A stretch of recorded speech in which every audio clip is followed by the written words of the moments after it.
I am 7 months pregnant and I'm sick while pregnant on daily injections. Can I fast Ramadan? It actually becomes haram for you to fast. You are not allowed to fast under a circumstance. I do not advise any sisters, even though they think they're full of energy and they have the ability. I do not advise any sister to fast in Ramadan if she is pregnant or if she is breastfeeding.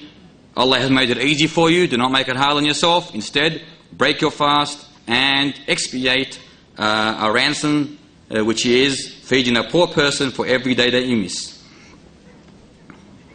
Are you allowed to make up for the fast missed just before Ramadan? Yes, you are. Aisha radiallahu anha mentions that she used to make up the missed days in the month of Sha'ban.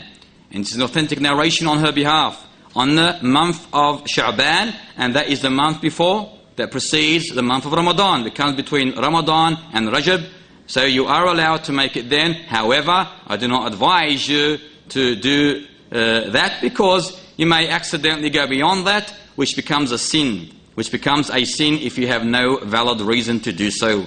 But it is allowable if you are sure of yourself, and no one is sure of himself. Now, Ya Esther Ziyad.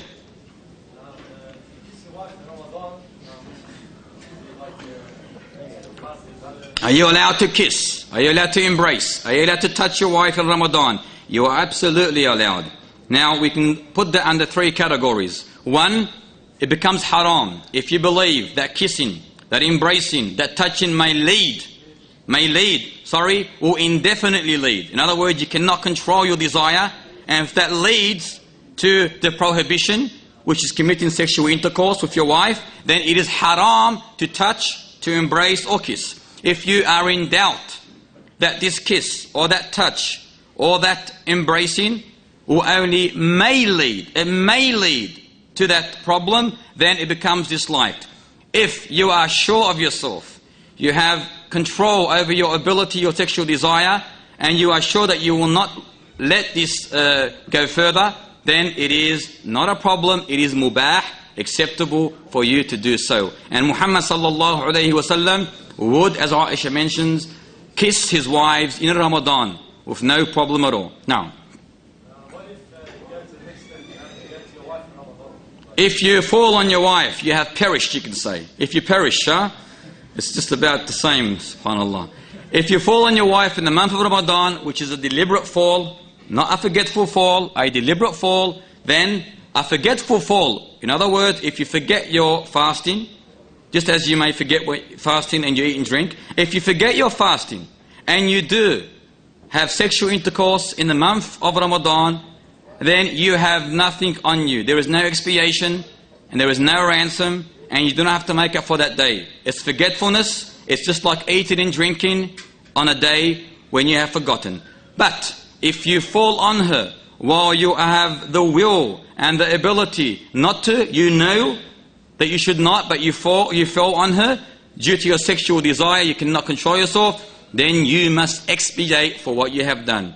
Number 1, the first thing that you are asked to do, if you are able to do it, is to free a slave. If you are unable, which is very hard today, you go to number 2. Number 2 is to fast 2 months consecutively, which is approximately 60 days. 2 months consecutively. It's a condition that it's consecutive. If you break one of the days, you've got to start again. Number 3, if you are unable to do that, which many of us are unable, then you go to number 3, which is feeding 60 poor people. Feeding 60 poor people. So be careful, sisters, be careful, brothers, that you do not, for 1 second entertainment, fall under that major catastrophe.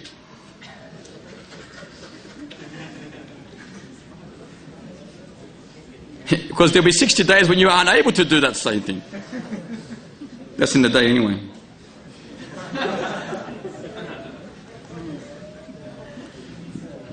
Any questions about Ramadan? تفضل يا عبد الغني أغناك الله في الدنيا والآخرة. So you said to do those 3 things, kiss, hug or whatever, embrace, whatever. You said it's mubah. Is it ibadah outside of Ramadan, or is it never ibadah? Because sexual intercourse with your wife is ibadah. But those 3 Good question. Is kissing, is embracing, is showing passion or romance towards your wife, in other words. And this is all romantic. If doing these things, is it halal? Is it rewarding? Yes, it is. A Muslim man will get reward if he shows affection towards his wife, care and love. By kissing your wife, you are strengthening her. You are making her or placing her in a state of security. So yes, you are, inshallah ta'ala, rewarded, especially if you intend it by doing such things in Ramadan. Are you allowed to wear long-lasting lipstick or lip gloss in Ramadan? If it's towards only your husband, it is allowed, or your maharim, it is allowed, because lipstick and lip gloss, I don't know what that is. Anyway, that is allowable if it's only to your maharim, even in the day of Ramadan. And there is no problem, as there is no problem wearing kuhl. And kuhl is that, what's it called? The kuhl that you put on the eyelid, the mascara is called. The eyeliner, tikal afia. So, wearing that is not a problem, because that does not likewise break your wudu. But the lady is not allowed to wear it to other than her maharim. Faddal ya Ustaz Ziyadu.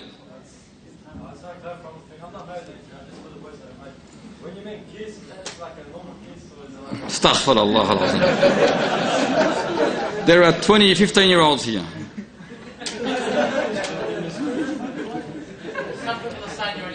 You are allowed. You are allowed to kiss, and you are allowed to do what you know you are allowed. No. It goes beyond that. In other words, you are allowed to do what you're thinking now. With the actual, does it break the law? Not ejaculation, but there's the white discharge. Does that break the law? That is the white discharge, the sexual sperm or the prostatic fluid. That is the prostatic fluid, which is the extraction when you feel that desire. Break your wudu. It does break your wudu. It does not break your fast. It does not break your fast.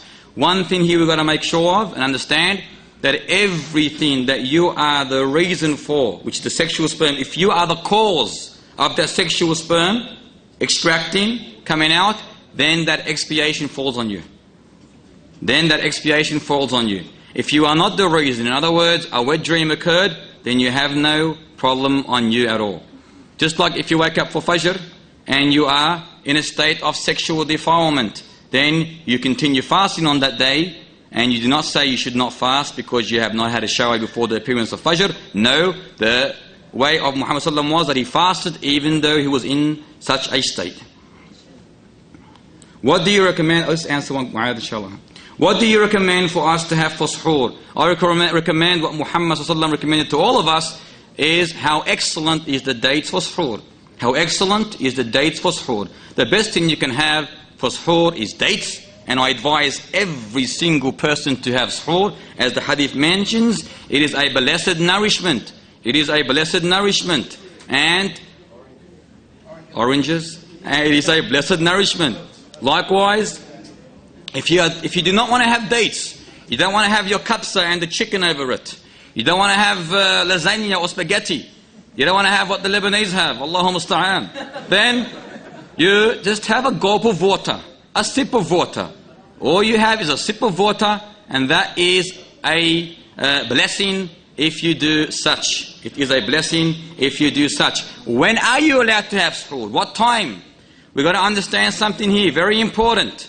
If we look at the so-called Islamic calendars today, there was a lot of innovation introduced on those calendars. And the innovation I'm referring to here is, there's a big word in Ramadan called imsak. What's it called? Imsak. The imsak is rendered to being withhold. Withhold from what? They say 10 minutes before Fajr, which is before the true Fajr, because there's a false Fajr and a true Fajr. The false Fajr is the vertical column that appears in the horizon like the tail of a fox, a white line. That's a false Fajr. Do not be deceived. The true Fajr is a reddish in the horizon.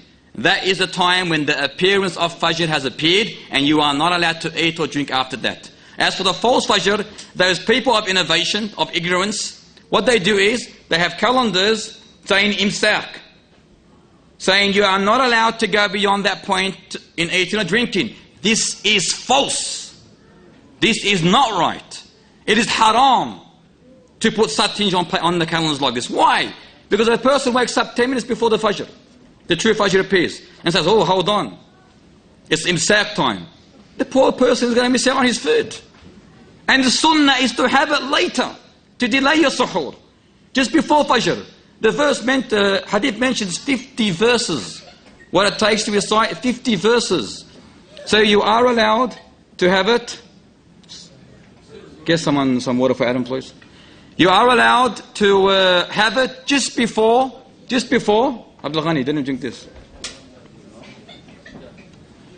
You are allowed to have it just before Fajr. In other words, before the call of Fajr. Even if the adhan for Fajr is being announced.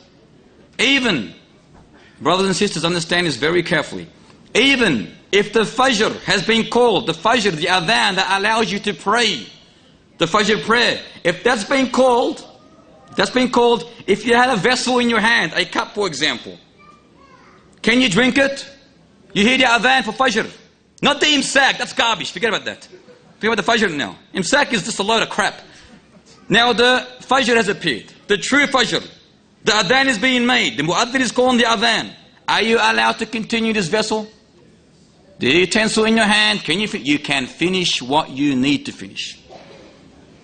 Umar ibn Khattab was sitting. He said, Ya Rasulullah. He showed him the cup in his hand. Should I drink it or should I put it down? The adhan was being called. He goes, drink it until you're satisfied. The other narration mentions in Abu Dawood, do not let the vessel down, do not put it down until you are satisfied, even if the call adhan was being called. So do not be deceived by those calendars. They are deceiving and unacceptable. As for the question, the best for suhoor is what? Dates. Ya Mu'adh. Can you advise people to break his fast without any reason, especially for people, he said, because I'm working. What's the punishment? A person who deliberately breaks his fast without any Islamic valid reason. There is no authentic narration that confirms the exact punishment. However, what we do have is that fast can never ever be made up. The fast that is broken without any Islamic reason, it can never ever be made up. There is no confirmation, no authentication, no affirmation that you are obliged to make up that day if you deliberately break it. No confirmation whatsoever. So, a person breaks it, the only thing you can do is sincerely repent to Allah Ta'ala. That's first of all. We got the closest thing we got to this is that on the day of judgment, or not on the day of judgment, when Muhammad Sallallahu was sleeping, two men came to him and said, let us climb this wall. He climbed this wall and he heard howling, severe howling. And it was said to him that this is the howling of the people of hellfire.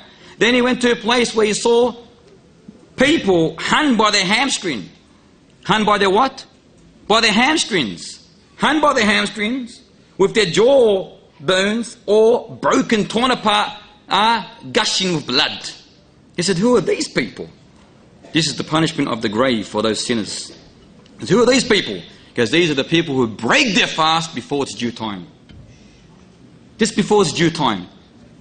So in other words, deliberate. Imagine that. If these are the people who intended fasting, but just before its time they broke it. So this is the closest we have regarding this issue of those who break their fast without any just reason. And like I said, there is no confirmation that you have to make up for it. Ya Ustaz Hajj Muhammad. Tfaddal. Sheikh, what about people that delay it for like another half an hour, 45 minutes after that make it compulsory? Muhammad Sallallahu Alaihi Wasallam was asked about al-wisal, which is the connection of fast. Are you allowed to connect your fast to the next day? In other words, you do not break your fast. This is against the sunnah. He prohibited what's called al-wisal. The hadith mentions this nation will keep strong, keep pure, as long as they hasten to break their fast. As long as they hasten to break their fast. Do not say when the reddish in the horizons appeared, sunset, wallah, it's better maybe to be sure. No. No, this is satanic whisper. As soon as you are sure that it's sunset, you break your fast.